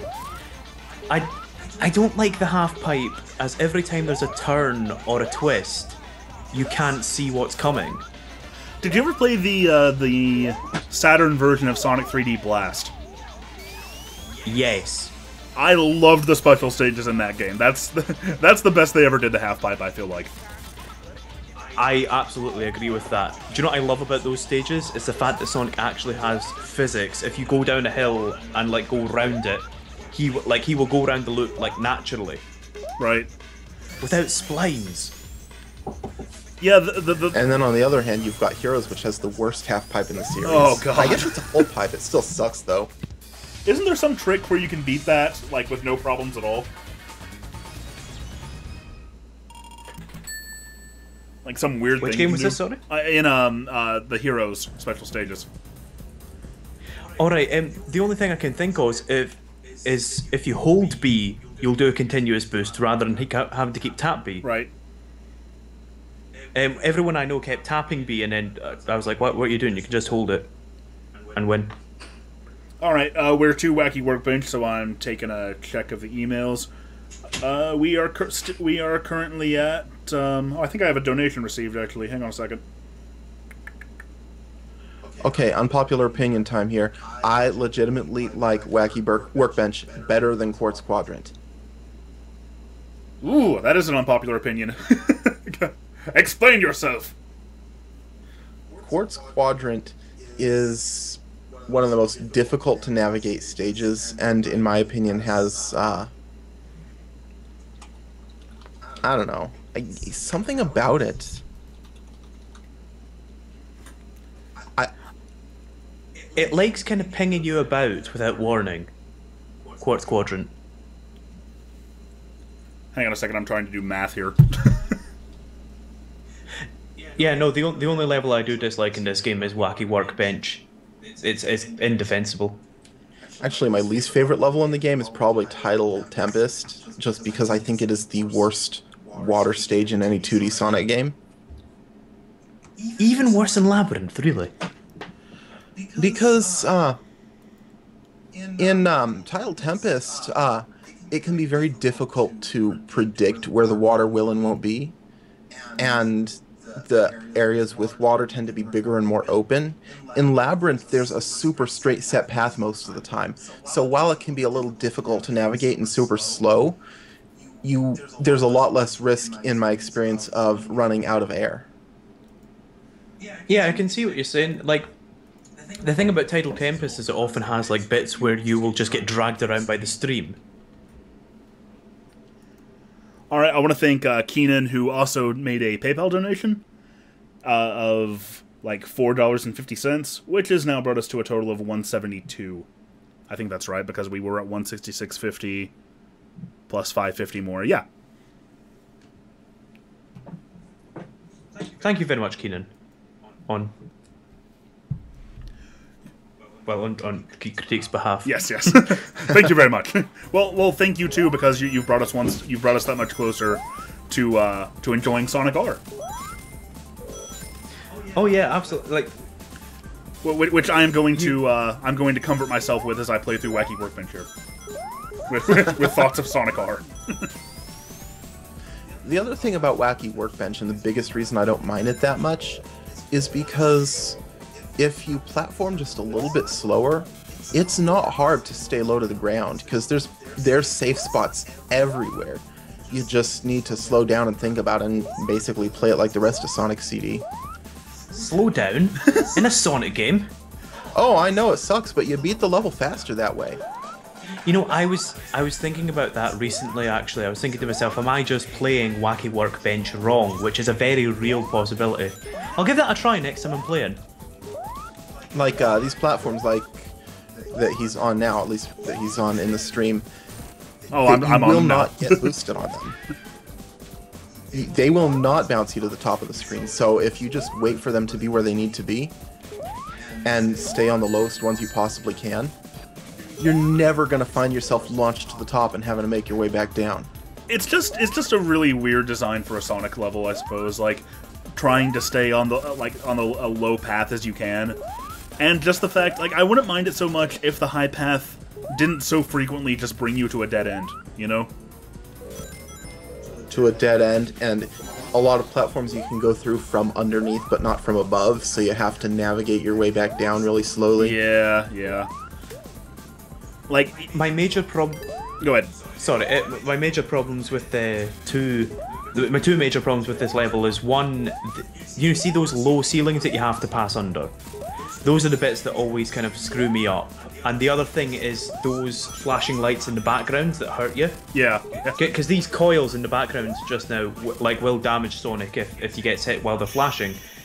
They are not very clear, I find. Like, I often find that I will get hit by them because I don't even realise they're on, because I'm paying attention to all the other colours in the level, whereas they're relatively subdued. Well, and the coils, it's kind of the same thing. They're mostly at the middle and upper parts of the stage. If you stay low, you're never even going to encounter them. Well, and you can be bounced up into those flashy sort of corkscrew thingies that hurt you, like from the bottom level. So like, Yeah. like you don't know if bouncing on the floor is going to be deadly or not. And then in this act, you got the, you can't land on the floor because it's got electricity right there. I see somebody in the chat said that it was time to reveal my favorite Sonic CD soundtrack. I'm gonna check that, but I don't think so. Yeah, no, nothing new's come in. I think maybe you're... Like, the current total is not the total for this game. The total for this game so far is $5.50. The current total is everything we've gotten so far, both from Patreon and from PayPal. But the Patreon started at $166.50, so haven't really brought in that much so far, except from Keenan Walden. But like I said earlier, it's having a 3DS capture device would be excellent. But the main point of this, I suppose, is to marathon the Sonic games. I would be doing this whether I was running the Geek Critique or not.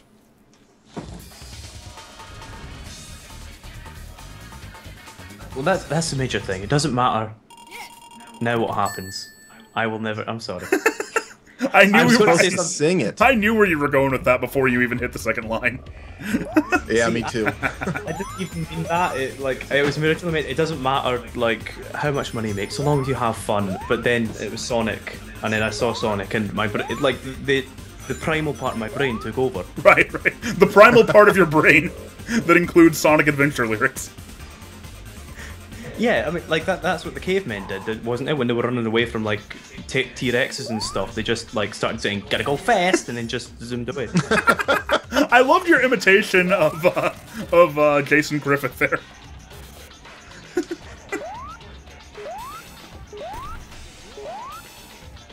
I'm putting that on my CV. The Geek Critique thinks my Jason Griffith impression of Sonic the Hedgehog is good. I said I loved it. Not I didn't say it was good. accurate, but it's Fair. funny. Go ahead. Sorry, what were you saying? Okay, unpopular opinion number 2 time now. I prefer Jason Griffith to Roger Craig Smith. How do I put this? Jason Griffith was certainly preferable in Smash Brothers, because, like I was saying earlier, the point of Sonic is to be just to make your opponents as mad as possible. I feel like Jason Griffith's voice was much better for that. Well, it's not just that. It's I feel like Jason Griffith got off to a really lousy start with Sonic X, but over time he learned the character, and by the time he did Sonic Unleashed, I thought he was really good in that. And then Roger Craig Smith came and did Sonic Colors, and his voice was too deep, and his acting was too stiff, and he didn't feel like Sonic at all. I can agree with that. See, I kind of disagree with that. I think that Roger Craig Smith's acting was... I think it's that, for me, Jason Griffith was, like, suffered from some bad voice direction.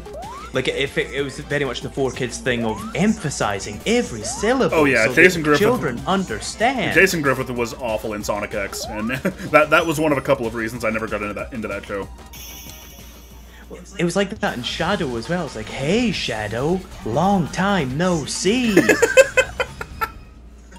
And then, if I'm remembering right, anyway, and for me, Roger Craig Smith has settled much more into it now.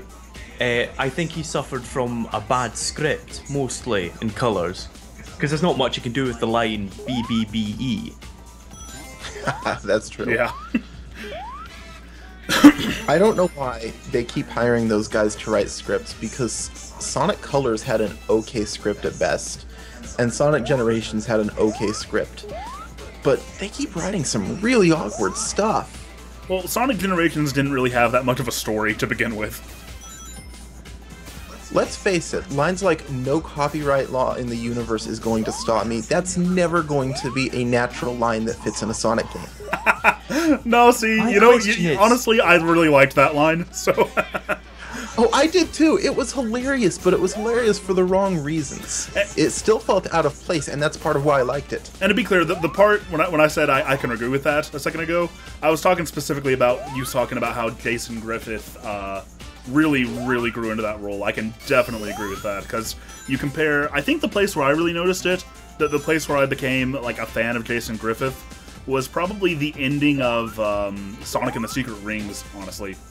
At least the stuff before he offers the handkerchiefs, which was kind of strange, but the part where he's taking down a Razor Jin, and like, you know, I told you I'm not a rat, I'm a hedgehog. I'm like, yeah, okay, that's Sonic.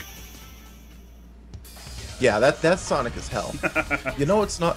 Okay, here's my least favorite part of the Colors script, is when he can't pronounce Wisp, but he can pronounce aliens. Is Wisp a hard word? My thing about the Sonic Color script is I want to be in the production meeting. I wanted to be in the production meeting for that, because I wanted to be in the room with the guys who were like, listen, do you know how we can save Sonic? Do you know who we can get to write Sonic to make it great again? The Happy Tree Friends guys. How do you come to that conclusion? Dustin VG Master says the best part of Colors dialogue was Eggman's announcements. I can absolutely agree with that. That was some good stuff there. I agree with that, but they were so hard to hear. But nonetheless, they have definitely always, and especially lately, like, nailed Eggman. I think the voice actor for Eggman is probably one of the best in the franchise. Really like the way that character's portrayed. Like, even in Boom, he's like... There's times in the Sonic Boom cartoon when it feels like he is the main character. He's certainly the most interesting in Boom. I find Mike Pollock's Eggman absolutely brilliant. I do just wish that in the games he was a bit... I don't mind him being comedic, I don't mind him making jokes and stuff, it's just sometimes I wish he wasn't such a bumbling buffoon. Oh yeah, you were talking about that a lot in Sonic Spitball Part 2, and I was like, yes, absolutely. Well, the thing that really impresses me with Mike Pollock is to look at something he's done more recently, like Boom or Colors, where it's goofy and it's childish, and then to look at 06, which, as crappy as that game was, his performance was excellent, and it was completely different from his more recent performances. He's really good at adapting the same character to different tones. Somebody in the chat a little while ago asked me who my favorite Sonic VA is. I recognize that so much of this is nostalgia, and I'm not saying this is the best, but you asked me what my favorite was. It'll always be Jaleel White to me. Yeah. At least you didn't say what's his name from the OVA. From the OVA, yeah. That OVA had so many memorable lines, though. It was such a... I've never been able to figure out why. Like I started watching and I was like, this sounds horrible. Why do they tire these guys? But then very quickly that feeling sort of fades, and it's like, no, this fits somehow. Why does this fit? Why does this work? I was quite popular with the ladies. Exactly. Listen, I have to be honest, I fucking love the OVA. Oh, so do I. Yeah, I just think the actor choice is weird. I even love the voices. It just adds to this atmosphere of really bizarre 90s anime. He flew away metal! Like, There were so many just incredibly memorable lines from that. I just love when they keep referring to Metal Sonic as Metal. And my favourite one was when Danny, because that always sounded weird to me, and then Danny from the Game Grumps came in, and Knuckles says, "Oh, what happened to Metal?" And then Danny goes, "Oh, it got all really poncy and, like, you know, full of itself in the mid-2000s." And I thought that's, you know, that sums up the problem with just calling him Metal. Well, I mean, you got the same thing going on in, like, Metal Gear when they just call Liquid Snake Liquid and Solidus Snake Solidus the whole time. Yeah, it's definitely not a big problem. Well, No. Well, isn't in To the clarify. in the Japanese continuity, isn't Metal Sonic called like Metarooks or something? Oh, no, right. Again, Or is that- STC type. That's Sonic the Comic. Okay. It's basically the conversation between writer Nigel Kitching and the editor at the time was basically, can we call him Metallico? And then the editor said, how about Metalix? And he went, okay. Okay, that explains it. So they changed it for no reason. Okay, because I was trying to figure out why in the OVA he's just called Metal instead of Metal Sonic. But yeah, you're right. That is Sonic the Comic. I'm trying to take the big shortcut here. You know what? I don't care. I want to see little chibi Sonic. There's a short. This is one of the most annoying parts of the game, in my opinion. The Chibi Sonic thing. Yeah, it's kind of Sonic CD in a nutshell. I feel like, because it's like, oh, that looks really cool. What a neat concept. Oh my God, why did they design it this way? And that's part of the reason I'm so glad to see Tails in this game, because you can fly over this part. Yeah. I think you can tell that this game was directed by an artist rather than a game designer. That's a really good point. Actually, you know what, though? Tails in the Taxman version of this game plays a lot like Mario does in Super Mario World. Did you ever do that where if you time the cape just right, you can fly over entire stages? Oh yes. One of the hardest stages in Super Mario World. I forget what it's called. It's one of the ones on the in that special area. You can fly over the whole thing, and it becomes one of the easiest stages in the game. Yeah, they're all called like that's- funky, tubular,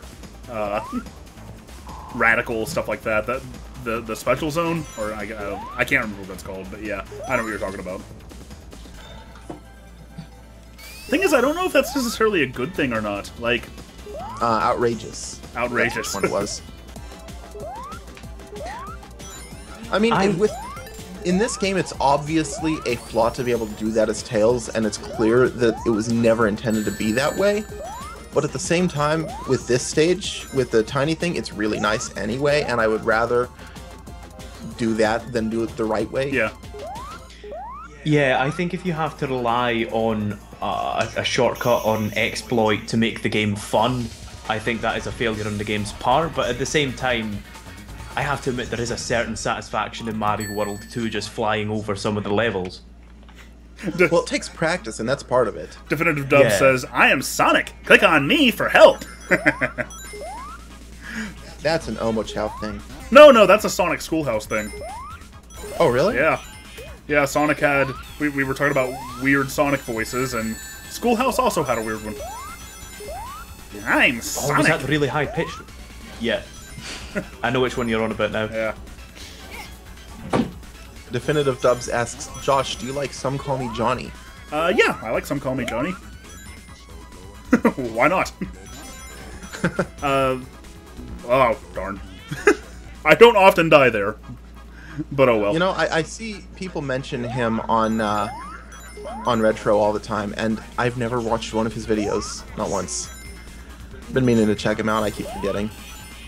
Yeah, he was in the same group chat last year where we were covering the hacking contest together. And yeah, he's